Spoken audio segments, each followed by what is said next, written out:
Assalamualaikum warahmatullahi wabarakatuh. Kabajamtoota jaalatamtoota hordoftoota Michuu Miidiyaa kam jirtan fayyaa keessanii anna gara alhamdulillahi rabbil aalamiin galata rabbii baga jiraattan isiniin jira. Ashamaan harka fuunee hundumti keessanuu nagaa hartanii anna goota alhamdulillah. Ammallee deebinee walitti dachaanee jirra inshaallahi. Rabbi nama khayrii waliif qoodu nu haa taasisu. Akkam jirtu isin fayyaa keessanii anna goota alhamdulillah obboleeyyan tiyya. Har'a waan tokkoon isin waan arge wayi tokko jechuudha. Akka nuuf eeggannuu fi jechuudha.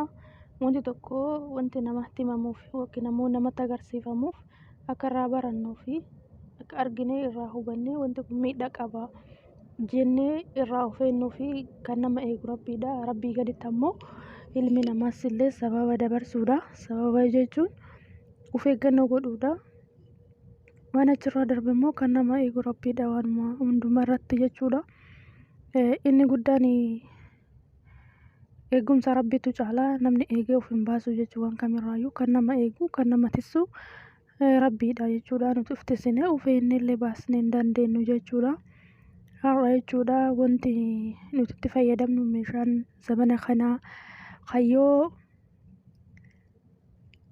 haala gaariidhaan karaa khayriitti itti fayyadamna. Khayrii nuuf dalagu yoo sharriitti dalagan ammoo kan sharrii nuuf dalagu addunyaa karaallee kan nu kasaarsu isuma mallaqa kennaan binnee halkanii guyyaa ganamaa galgala hirribaallee kaanee daqiiqaa takkaafillee addaan bahuu hin barbaanne meeshaadhuma nuti harkaa qabnu faayidaan isaallee akkuma jiru miidhaan isaallee jira waan ta'eef meeshaan kun maalidha? Meeshaa yeroo ammaa kana addunyaa irratti akka waraanaatti jechuudha. Bakka hunda dhaqqabu akka rasaasaatti rasaasa addunyaa yeroo ammaa kana jechuudha. Meeshichi kuni meeshaa kana jechuudha yoo nuti haala gaariidhaan itti fayyadamne nu fayyada waa hundaa ol jechuudha. Yoo haala gaarii hin ta'in ammoo akkasuma bu'aa fi kisaaraan isaallee jechuudha. Faayidaa fi faayidaa dhabummaan isaallee wal qixa jechuudha. Hundumtuuyyuu akka abbaan itti fayyadameedha. Kana jechuun kiyyaa maal jechuuf deemtaa maalidha dubbii nu dheeressite jechuun keessan hin oolu. Bilbila akkaataa nuti bilbila itti fayyadamaa jirru akkamii? Bilbila kana halkanii guyyaa nuti addaan hin baanu. Yoo chaarjira kennellee chaarjira kennee fayyadamna. Hanga inni guutuuyyuu hin eenyu. Inumaayyuu darbee nama mana fincaanii keessatti fayyadamuuf jira. Hanga fayyadamee kahutti kan achirra taa'ee geemii taphatu hedduu jira jechuudha.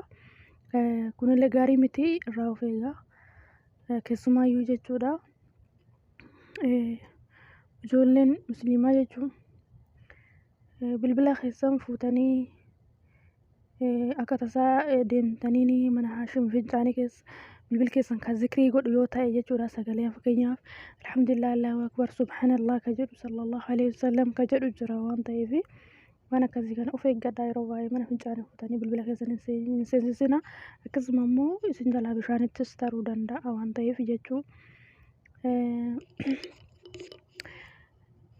Maalidha amma wanti lubbuu kennaafillee yookiin ammoo qabeenya kennaafillee nama sodaachisu maalidha yoo akkam gooneedha kan rakkoo nurraan gahu yoo akkam gooneedha kan rakkoo nurraa hin geenye wanta jedhutti yoo deebine fakkeenyaaf namoonni baay'een jechuudha.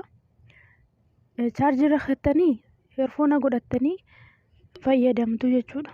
Maal taara inni walitti magneetii godheeni dha'uu danda'a.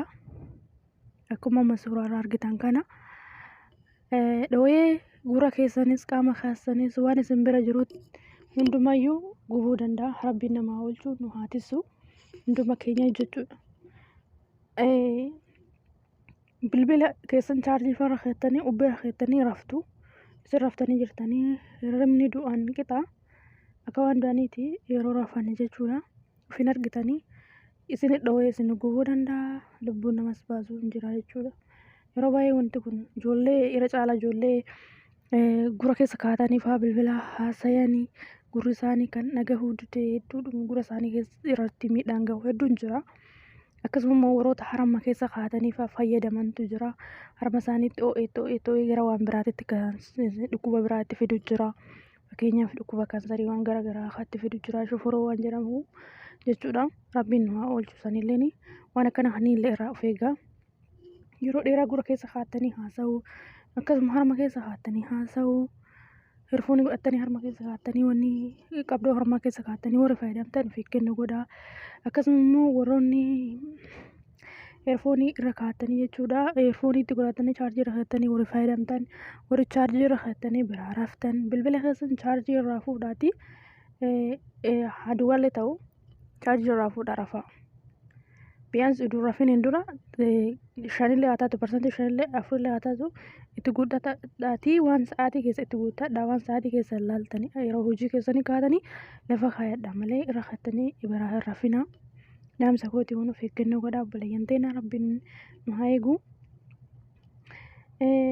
Namoonni tokko tokko maal godhanii akkasuma bilbila garaa jala kaa'atanii warroonni rafan jiranii osuma qaqqaban osuma chaati godhan osoo waan garaagaraa jiran ilaalan harreen fudhatee kutee garaarra kaatee fa'aa rafuu rabbiin nu haa taasisu dhugaa.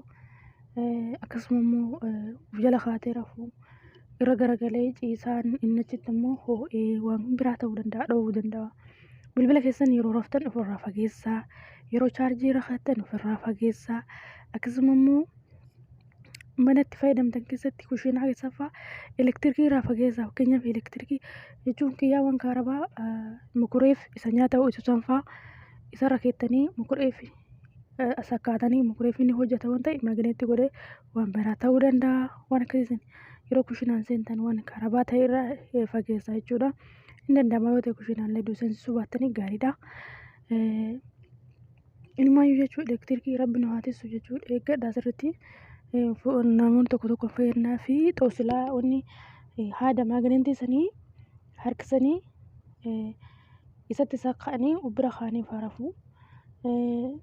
Akkasirra keettanii rafuu mitiyyuu kaaraboota jiru kan itti fayyadamtan malee jechuudha kan mukaayifaa fi waan garaagaraa isinii dalagu kan hin cufamne yoo ta'e malee wanta akka fakkeenya magneetii dheerachaa wanni sanii maaji'amaayyuu xoosilaa jedhama akka naannoo ammaan jirutti waan akkasiisaniin dhaamsaatii irraa buqqisaatii rafaa jechuudha.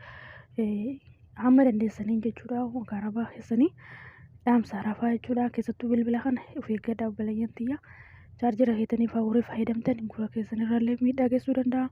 Warra akkasuma chaarjira keettanii biraa raftanillee of eeggadhaa. Isinii jechuu barbaada. Viidiyoo kana argeen hedduu dhugaa rabbi jechuudha.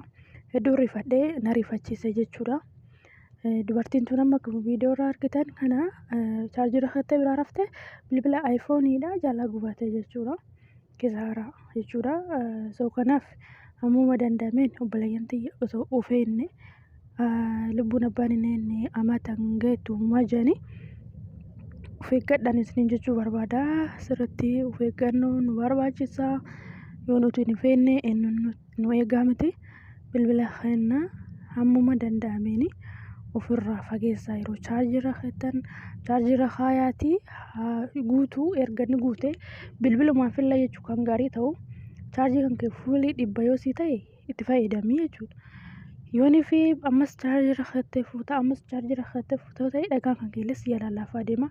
Akkasuma immoo bilbila chaarjii irra keettee raftallee yoo ta'e 100 guutee yeroo dheeraa irra ture dhagaan laaffataa deema. Booda immoo baatirii qabachuu dhabuu deema. Qabachuu dadhabaa deema jechuudha. Dhawaatuma isin chaarjii irra bulchitanii tursiistanii jechuudha. Kan biraa immoo isin itti dabaluu barbaadu paawar baankiin jira. Paawar baankii namoonni hedduun ni fayyadamtanii. Paawar baankii jechuun isa qusannaa chaarjii jechuudha. Yeroo tokko chaarjessanii isa yeroo dheeraaf itti fayyadamu. Si'a 2-3 akkas bilbila 2-3 chaarjii sanatti fakkaata. Tokko wal caalan inni paawar baankii kana warroota itti gootanii harkarra qabatanii bilbila irra kaayanii warroonni fayyadaman hedduu jira. Fayyadamaa garuu of eeggannoodhaan isas of eeggannoodhaan fayyadamaa. Akka kiyyatti jechuun akkan yaadutti akkan isinii dhaamutti illee jechuudha. Paawar baankii sanillee hogguu fayyadamtanii irra kaayaatii itti sakka'aa isallee kophatti lafa kaayaa bilbila keessan